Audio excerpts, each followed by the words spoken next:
ఇక titling act నుంచి బయటకు వస్తే గత 5 సంవత్సరాల మీ పరిపాలన మీద కొంత దృష్టి పెడదాం. మీ పరిపాలన కేవలం వెల్ఫేర్ మీద దృష్టి పెట్టారు, డెవలప్మెంట్ మీద లేదు అనేది ఇప్పుడు ఎన్నికల సందర్భంగా జరుగుతున్న అతిపెద్ద చర్చనీయాంశం. మీరు క్లారిఫై చేయదలుచుకున్నారా? Yes, my government, my priorities only welfare అని చెప్పదలుచుకున్నారా? రెండు బ్యాలెన్స్ చేస్తున్నారంటారా? యాజ్ ఎ సీఎం 5 సంవత్సరాలు పరిపాలన చేసిన మీరు ఏం చెప్పదలుచుకున్నారు ఈ సందర్భంగా ప్రజలకి? Basically what is development? నేను చెప్పనా వాట్ ఈస్ డెవలప్మెంట్ దృష్టిలో, ప్రజల దృష్టిలో కానీ ఒక నెరేటివ్ ఏంటి ప్రజల మైండ్లో ఉందంటే, డెవలప్మెంట్ అంటే పెద్ద సిటీ కనిపించాలి, పెద్ద బిల్డింగ్లు కనిపించాలి, గ్లామరస్ జాబ్స్ కనిపించాలి, పెద్ద రోడ్లు కనిపించాలి, వైట్ కాలర్ జాబ్ చేసుకుంటున్న పబ్బులు, క్లబ్బులు, ఆ కల్చర్ కనిపించాలి. ఇదేది ఆంధ్రప్రదేశ్లో లేదు కదా. ఆంధ్రప్రదేశం పేదరికంతో ఉందని కదా బయట impression. I'll come to your గతంలో ఎప్పుడు జరగని విధంగా ఈరోజు రాష్ట్రంలో 17 కొత్త మెడికల్ కాలేజీలు కడతా ఉన్నాం. మిమ్మల్ని అడుగుతున్నాం, డెవలప్మెంట్ కాదా ఇది? గతంలో ఎప్పుడూ జరగని విధంగా ఈరోజు రాష్ట్రంలో కొత్తగా 4 సీపోర్ట్లు కడతా ఉన్నాం. రాష్ట్రం స్వతంత్రం వచ్చినప్పటి నుంచి ఇప్పటిదాకా రాష్ట్రంలో 4 లొకేషన్లో 6 సీపోర్ట్లు ఉంటే ఈరోజు ఈ 59 నెలల కాలంలోనే మరో కొత్త 4 సీపోర్ట్లు కడతా ఉన్నాం. వాయువేగంతో పనులు జరుగుతూ ఉన్నాయి. డెవలప్మెంట్ కాదా ఇది? కొత్తగా 10 ఫిషింగ్ హార్బర్లు కడతా ఉన్నాం. డెవలప్మెంట్ కాదా ఇది? కొత్తగా 6 ఫిష్ ల్యాండింగ్ సెంటర్లు కడతా ఉన్నాం. డెవలప్మెంట్ కాదా ఇది? కొత్తగా 3 ఇండస్ట్రియల్ కారిడార్స్ పరిగెత్తిస్తూ ఉన్నాం పనులు. 10 ఇండస్ట్రియల్ నోడ్స్ పరిగెత్తిస్తూ ఉన్నాం పనులు. ఎయిర్పోర్ట్ల విస్తరణ మొత్తం ఈ 59 నెలల కాలంలోనే జరిగింది, including Kurnool, including Kadapa. Bhogapuram international airport వాయువేగంతో ఈరోజు పనులు జరుగుతూ ఉన్నాయనంటే అది ఈ 59 మంత్స్లో. ఇవన్నీ ఒకవైపున కనిపిస్తూ ఉన్నాయి.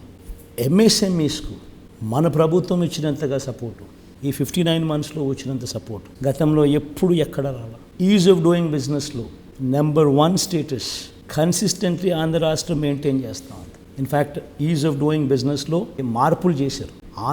ఆంట్రప్రీనియర్స్ అభిప్రాయం కూడా పరిగణలోకి తీసుకుంటా ఉన్నారు. తీసుకున్న పిమ్మట కూడా we are number 1 in ease of doing business, which was never there before. And ఇవన్నీ ఒకవైపున జరుగుతూ ఉండగా రాష్ట్రంలో వచ్చిన పెట్టుబడులు గతం చంద్రబాబు నాయుడు గారి హయాంలో కేవలం 5 ఏళ్లలో 32,000 కోట్లు వస్తే ఈరోజు మన హయాంలో 1,00,000 కోట్లు పైగా వచ్చినాయి. పారిశ్రామికవేత్తలు, గతంలో రాని పారిశ్రామికవేత్తలు, గతంలో ఆంధ్ర రాష్ట్రం ఇటువంటి పేర్లు విరని పారిశ్రామికవేత్తలు, బంగర్లు, బజాంకాలు, శ్రీ సిమెంట్స్ కానీ ఇటువంటి వాళ్ళందరూ, సెంచరీ ప్లైవుడ్స్ ఇటువంటి వాళ్ళందరూ ఈరోజు రాష్ట్రంలోకి వస్తూ ఉన్నారు. All this is happening now. ప్రతి గ్రామంలోనూ యూ హ్యావ్ సచివాలయం. అదే గ్రామంలో 4 అడుగులు ముందుకేస్తే you have a village clinic. అదే గ్రామంలో ఇంకో 4 అడుగులు ముందుకేస్తే you have an English medium, నాడు నేడుతో బాగుపడ్డ ఇంగ్లీష్ మీడియం స్కూల్.